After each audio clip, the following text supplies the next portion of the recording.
So this wall was completely empty. It was just done. It's a new wall. So it was a brick wall that it was gray. So the first thing that I did was to put a primer of 2 coats of a primer, and then then my team and I we started with just different colors and just blocking off sections of just like different areas, and then we went into the third layer that is actually working with different tonalities, bringing some 3D effect, a little bit of realism. So that's where we are right now. And then after that, I will do a little bit more of the highlights, more details, and then I will seal it, and then I will protect it. So that way it can last for many, many years. So my team are my 2 sisters that they came from Spain and from England. I'm really delighted that we were able to share this amazing time together as a family, but also as professionals. So it is a very unique and personal time for us as well. I'm Rafael Blanco. I'm originally from Spain, but I live in the outskirts of Chicago. And I traveled here to do this site-specific mural for the Staten Island.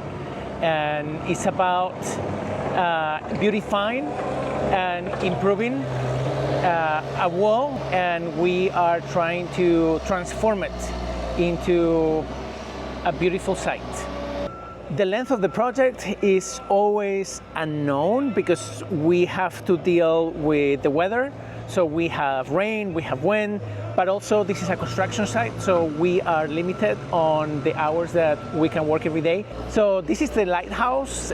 It's a new building which is going to have 120 apartments and then some other commercial spaces.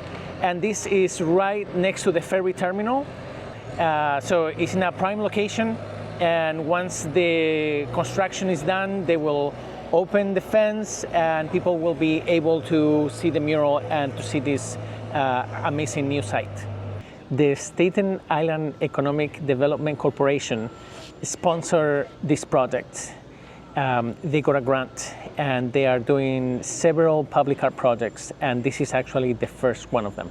So there was a committee, and the committee opened a call for artists, and I don't know how many artists applied, but usually there are hundreds, and they select the finalists, and then they ask you to make a design for the site.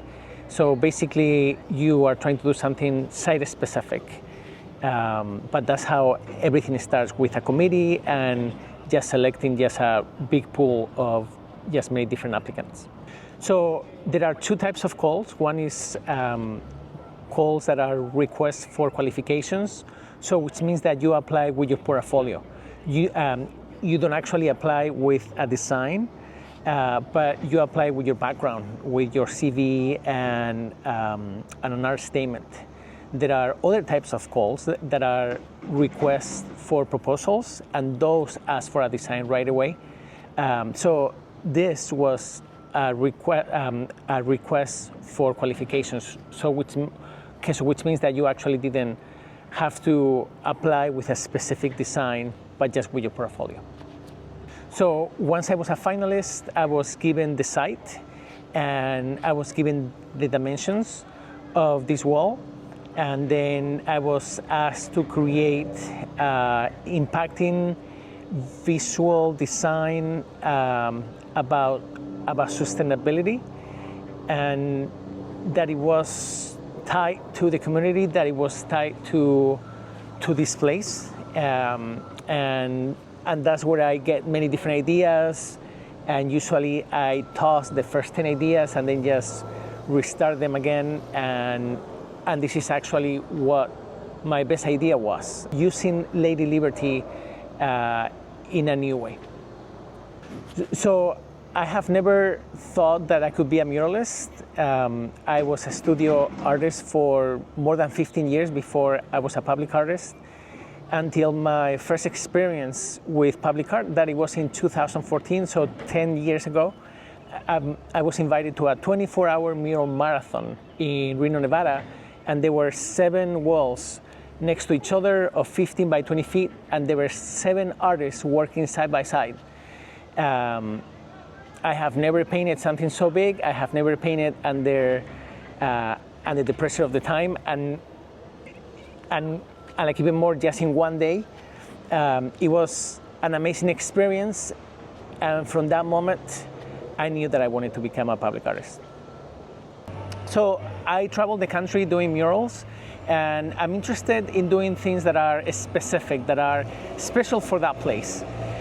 So when I was asked to come here to Staten Island, I was trying to learn about the history of the site, about the island itself, and the Statue of Liberty is so close and is so iconic that I wanted to give a new perspective, a colorful one with the American flag. In a way, when you see it, we already seen it, but it's in a new light,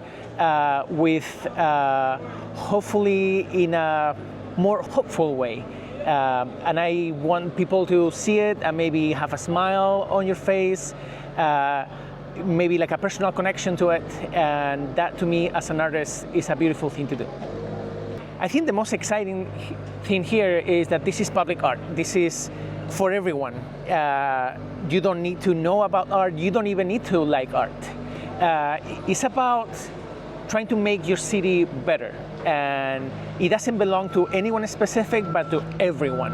And I think for me, that is, as a public artist, that is the most exciting thing about my job, that it is not selective, but it's all inclusive. I would like to say thanks to the SIEDC for being able to put this public art project. So this is the first one of many to come.